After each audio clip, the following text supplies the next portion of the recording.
بسم اللہ.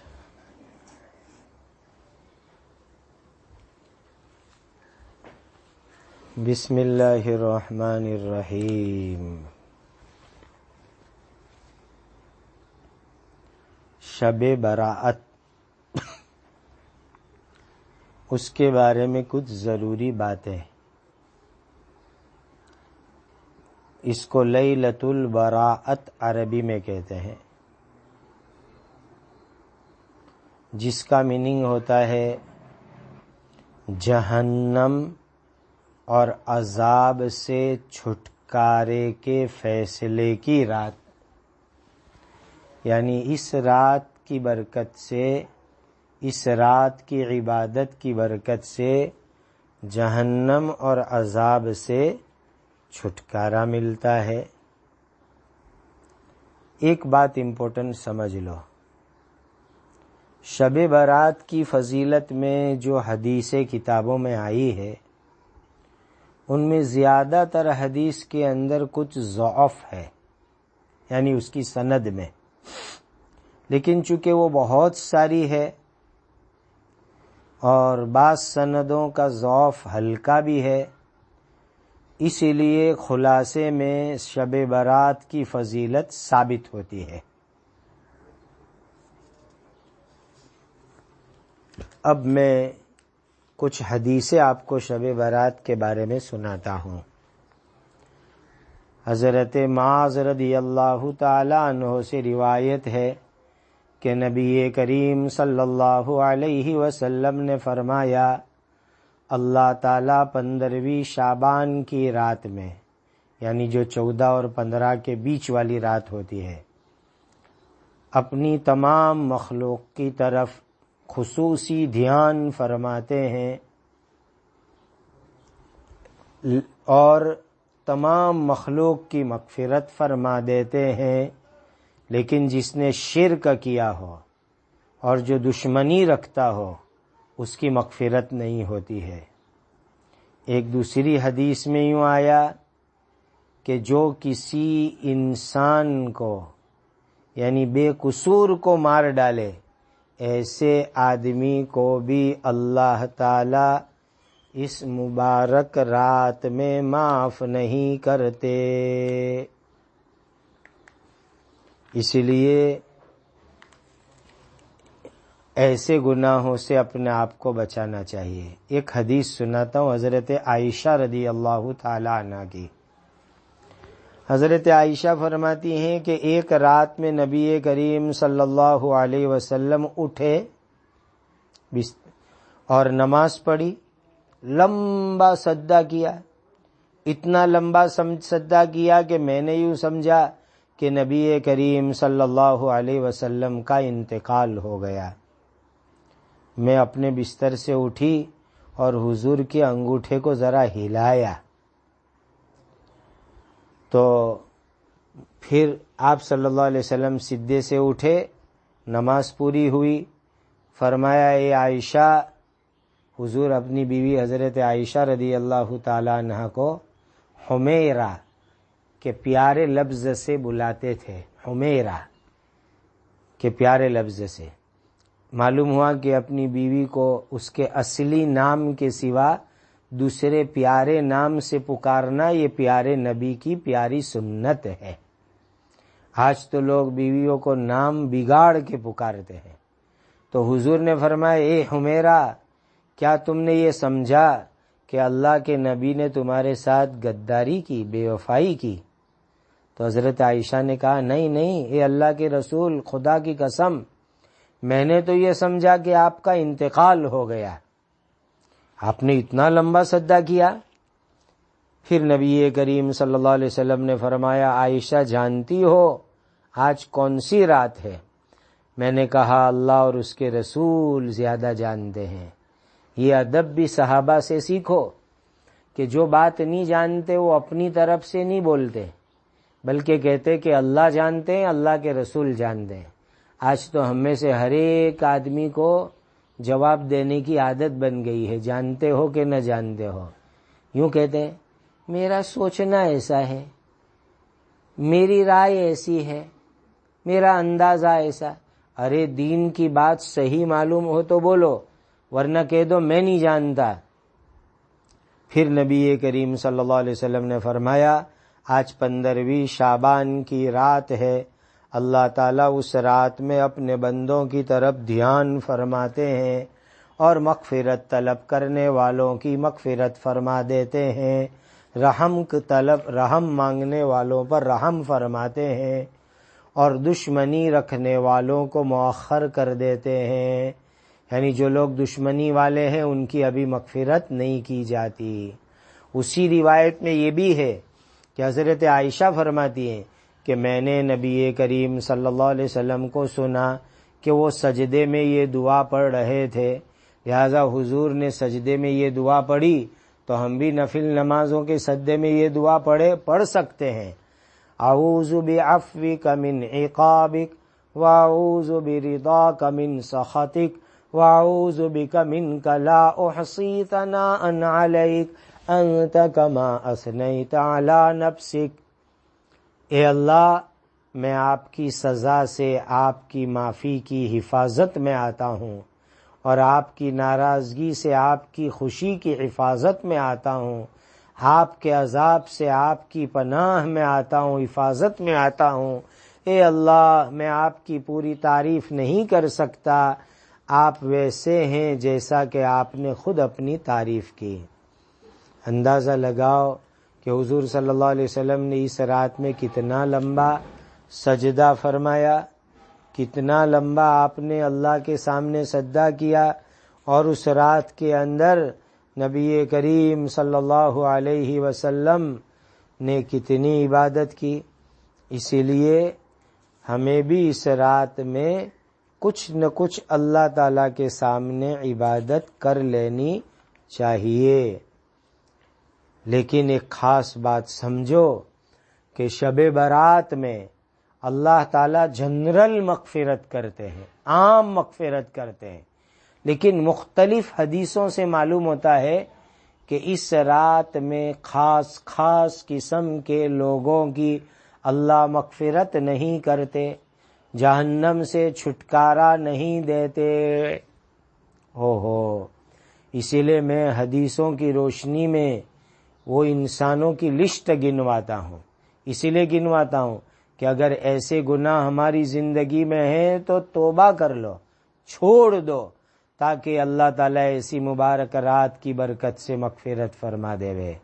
نمبر 1 شرک کرنے والا، نمبر 2 دشمنی رکھنے والا، کینہ رکھنے والا۔ آج آپس میں دشمنی اور کینہ عام ہو گیا۔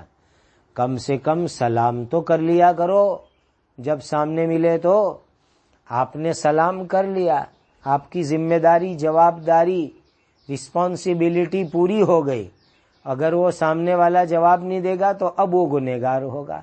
کم سے کم سلام تو کر لو، سلام کرنے سے آپ کی ذمہ داری بڑی حد تک ادا ہو جاتی ہے۔ تو دشمنی رکھے، کینہ رکھے، ایسے لوگوں کی مغفرت نہیں ہوتی۔ نمبر 3 رشتہ کاٹنے والے، سگائی سبند بلا وجہ توڑنے والے۔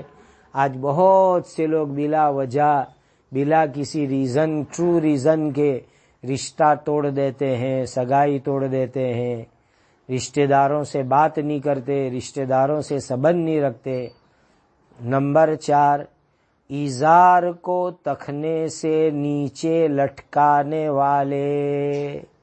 دیکھو یہ گناہ کتنا عام ہے، ایزار کو، پینٹ کو، عربی جبے کو، لنگی کو تخنے سے نیچے لٹکانا، ذرا اونچا رکھا کرو۔ نمبر 5 والدین کی نافرمانی کرنے والے، ابا اماں کی نافرمانی کرنے والے۔ نمبر 6 شراب کی عادت رکھنے والے، جو لوگ شراب پینے کی عادت رکھتے ہیں، وائن، ڈرگز لینے کی جو لوگ عادت رکھتے ہیں، ایسے لوگوں کی ان مبارک رات میں بھی اللہ تعالی مغفرت نہیں کرتے ہیں۔ اسی لیے ایسے کاموں سے اپنے آپ کو بچاؤ۔ حضرت عائشہ رضی اللہ تعالی عنہا کی یہ روایت ایک دوسری کتاب میں ذرا اور تفصیل اور ڈیٹیل سے آئی۔ حضرت عائشہ رضی اللہ تعالیٰ عنہ فرماتی ہے کہ 15ویں شعبان کی رات میں نبی کریم صلی اللہ علیہ وسلم میرے یہاں تھے، یعنی حضور کی چونکہ بہت ساری بیویاں تھیں، ہر ایک بیوی کے یہاں رہنے کے لیے حضور نے رات جو ہے فکس کر لی تھی، طے کر لی تھی، تو حضرت عائشہ کی باری تھی۔ رات کے درمیان میں حضرت عائشہ نے دیکھا کہ حضور نہیں ہے، اللہ اکبر، تو حضرت عائشہ کو غیرت آ گئی، تو حضرت نبی کریم صلی اللہ علیہ وسلم کو تلاش کرنے لگی، کہیں نظر نہیں آئے۔ دیکھا کہ حضور تو سجدے کے اندر ہیں، نماز پڑھ رہے ہیں۔ پھر نماز سے فارغ ہو کر نبی کریم صلی اللہ علیہ وسلم آ کر بستر پر سو گئے، اور حضور نے میرا سانس دیکھا تو میرا سانس چڑھا ہوا تھا، سانس پھولا ہوا تھا۔ اور ایک روایت کے اندر ایسا ہے کہ جب نبی کریم صلی اللہ علیہ وسلم روم میں نہیں تھے تو حضرت عائشہ حضور کو تلاش کرنے نکلی، تو دیکھا کہ نبی کریم صلی اللہ علیہ وسلم قبرستان کے اندر تھے، بقی قبرستان جو بالکل سامنے ہے، جو بھی مدینے پاک گئے ہیں وہ انہوں نے دیکھا ہے کہ بقی قبرستان بالکل سامنے ہے۔ تو اس رات میں نبی کریم صلی اللہ علیہ وسلم عشاء کے بعد گھر آ گئے، کپڑے اتار کر کے حضور سو بھی گئے، پورا آرام نہیں کیا، اور اٹھے اور کپڑے پہن کر کے حضور گھر سے روانہ ہو گئے۔ تو حضرت عائشہ رضی اللہ تعالی عنہا کے دل میں ایسا ہوا کہ حضور کسی دوسری بیوی کے یہاں چلے گئے، تو حضرت عائشہ پیچھے پیچھے چپ چاپ چلی، تو حضرت نبی کریم صلی اللہ علیہ وسلم تو بقی قبرستان میں گئے، اور وہاں ایمان والے مرد، عورت اور شہیدوں کے لیے مغفرت کی دعا کر رہے تھے، اللہ اکبر۔ تو حضرت عائشہ کہہ رہی کہ میں نے اپنے دل میں کہا کہ میرے ماں باپ اللہ کے نبی صلی اللہ علیہ وسلم پر قربان ہو جاوے۔ وہ اس زمانے میں بہت زیادہ رسپیکٹ اور ادب کے ورڈز تھے۔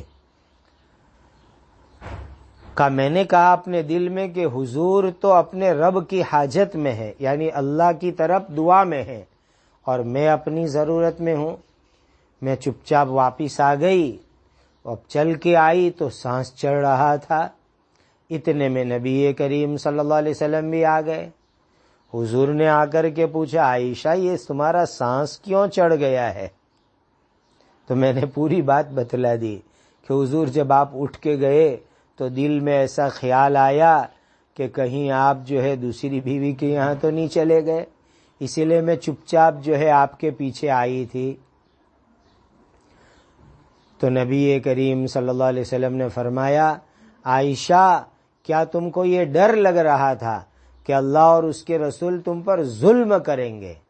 نہیں نہیں نہیں، یہ کہیں ہو ہی نہیں سکتا۔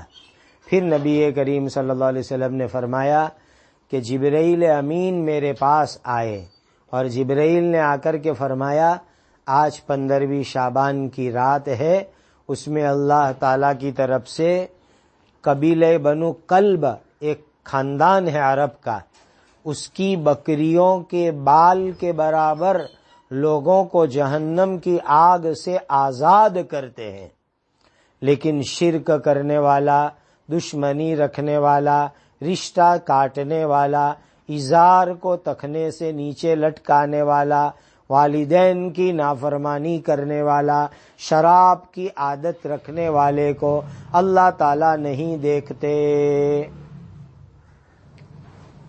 پھر آپ صلی اللہ علیہ وسلم نے کپڑے اتارے اور مجھے فرمایا، حضرت عائشہ کو، عائشہ مجھے اجازت دو کہ آج رات بھر میں عبادت میں رہوں۔ تو میں نے کہا میرے ماں باپ آپ پر قربان ہیں، اجازت ہے۔ پھر حضور تیار ہو کر نماز پڑھنے لگے۔ اتنا لمبا سجدہ کیا، اتنا لمبا سجدہ کیا کہ میرا یہ خیال ہوا کہ حضور کی روح نکل گئی، اور میں اٹھی اور آپ کو تلاش کرنے لگی۔ دینی بہنوں اندازہ لگاؤ، بھائیوں اندازہ لگاؤ، اس زمانے میں حضور کے کمرے میں لائٹ اور روشنی بھی نہیں رہی ہوگی۔ اللہ اکبر، کیسی غریبی کی حالت تھی۔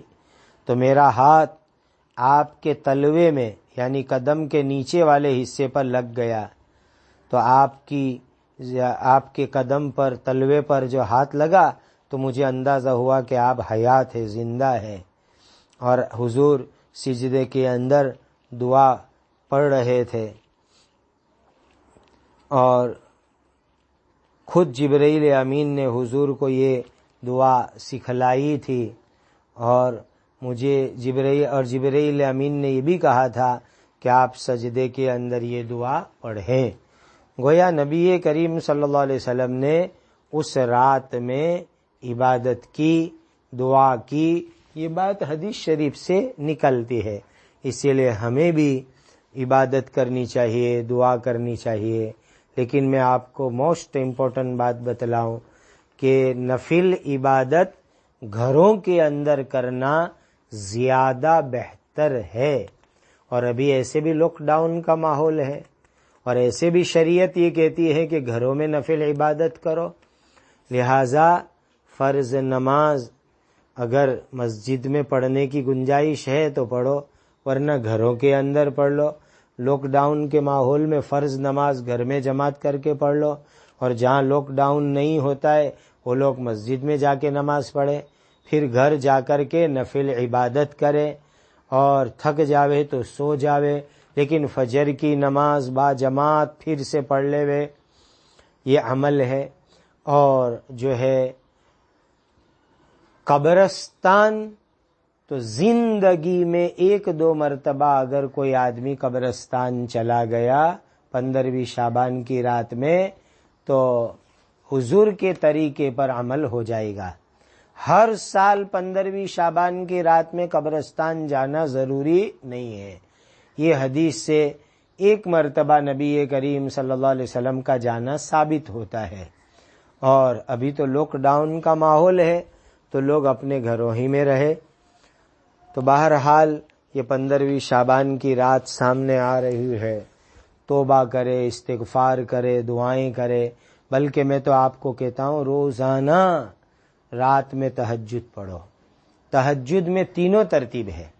اگر صبح صادق سے پہلے اٹھ کے تہجد پڑھو تو بہت اچھی بات ہے۔ نبی کریم صلی اللہ علیہ وسلم سے 3 طرح کی تہجد ثابت ہے۔ کبھی رات کے شروع حصے میں، یعنی عشاء کی نماز کے بعد سونے سے پہلے سنت، وتر، نفل سب پڑھنے کے بعد 2-4 رکعت تہجد کی نیت سے پڑھ کے سو جاوے۔ کبھی آدھی رات پر آنکھ کھل گئی تو درمیانی رات میں مڈ نائٹ میں اٹھ کر تہجد پڑھ لے پھر سو جاوے۔ اور اخیری رات میں یعنی صبح صادق سے پہلے تہجد پڑھنا بہت زیادہ افضل ہے۔ تو پورا سال تہجد پڑھنے کی کوشش کرو۔ میں نے آپ کو یہ 3 ترتیب بتلا دی، اور پورا سال اللہ تعالیٰ کی طرف سے بندوں کے لیے مغفرت کا اعلان ہوتا ہے۔ پورا سال حل من سائل، ہے کوئی سوال کرنے والا، حل من مستغفر، ہے کوئی معافی مانگنے والا، حل من تائب، ہے کوئی توبہ کرنے والا۔ تو جو سوال کرنے والا اللہ سے سوال کرے، اللہ اس کے سوال کو پورا کریں گے۔ جو مغفرت مانگنے والا مغفرت مانگے، اللہ مغفرت کر دیں گے۔ توبہ کرنے والا توبہ کرے، اللہ اس کی توبہ قبول کر دیں گے۔ یہ پورا سال اللہ تعالیٰ کی طرف سے جنرل مغفرت کا اعلان ہوتا ہے۔ اسی لیے ہمیں پورے سال دعاؤں کا، تہجد کا اہتمام کرنا چاہیے۔ اور مغرب، عشاء، فجر 3 نمازیں سنتوں کے ساتھ با جماعت پابندی کے ساتھ پڑھ لی تو پوری رات عبادت کرنے کا ثواب ایسے بھی مل جائے گا۔ اسی لیے ان نمازوں کا اہتمام کرو۔ دیکھو بہت سی جگہوں کے اوپر مسلمان شب برات، شب قدر کے نام پر پورے شہر میں ادھر ادھر گھومنے نکلتے ہیں، گاڑیاں لے کر کے دوڑتے ہیں، بھاگتے ہیں اور پورے شہر کو سر پہ لیتے ہیں۔ یہ طریقہ غلط ہے۔ ہماری عبادت کے ذریعے دوسرے کو تکلیف پہنچانا تو اس سے ہماری عبادت کا نور ختم ہو جائے گا، برکت ختم ہو جائے گی۔ اسی لیے عبادت کی روح سمجھو۔ ہمارے دین کے اندر عبادت ایسی نہیں کہ جس کے ذریعے سے دوسروں کو تکلیف پہنچے۔ اور جیسا میں نے آپ کو بتلا دیا، زندگی میں ایک آدھ مرتبہ 2 مرتبہ قبرستان چلے گئے شب برات میں بہت کافی ہے۔ جاؤ نا پورے سال بھر، جب بھی موقع ہو قبرستان جاؤ، جا کر کے شریعت نے جو طریقہ بتلایا ہے اس کے مطابق مرد لوگ جا کر کے ایصال ثواب کرے اور دعائے مغفرت کرے قبلے کی طرف منہ کر کے، اور اس طریقے سے نہ کھڑے رہے کہ قبر والے سے مانگ رہے ہیں ایسا انداز ہوئے، اس طرح احتیاط کرے۔ تو اس طریقے سے جانا چاہیے۔ یہ تو پورے سال میں عید، لیلۃ القدر، شب برات، بس تبھی مردے یاد آتے ہیں، باقی پورے سال بھول گئے۔ یہ طریقہ بھی غلط ہے۔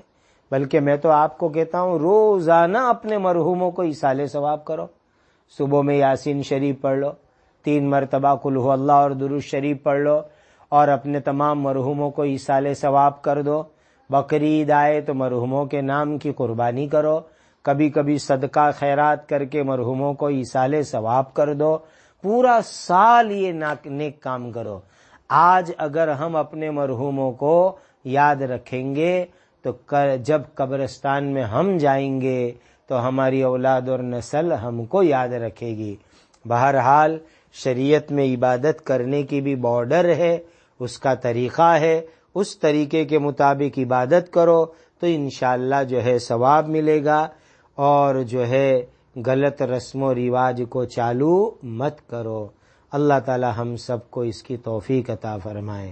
اور دیکھو ایسے شعبان کا پورا مہینہ روزہ رکھنے کی فضیلت ہے۔ اسپیشل 15ویں شعبان کے روزے کا خاص اہتمام نہ کرو تو اچھی بات ہے۔ پورے شعبان میں کبھی بھی نفل روزے رکھ لو، اور جو ہے شروع کے دنوں میں زیادہ اچھا ہے۔ شک کے دن کے روزے کے بڑے سخت مسائل ہے۔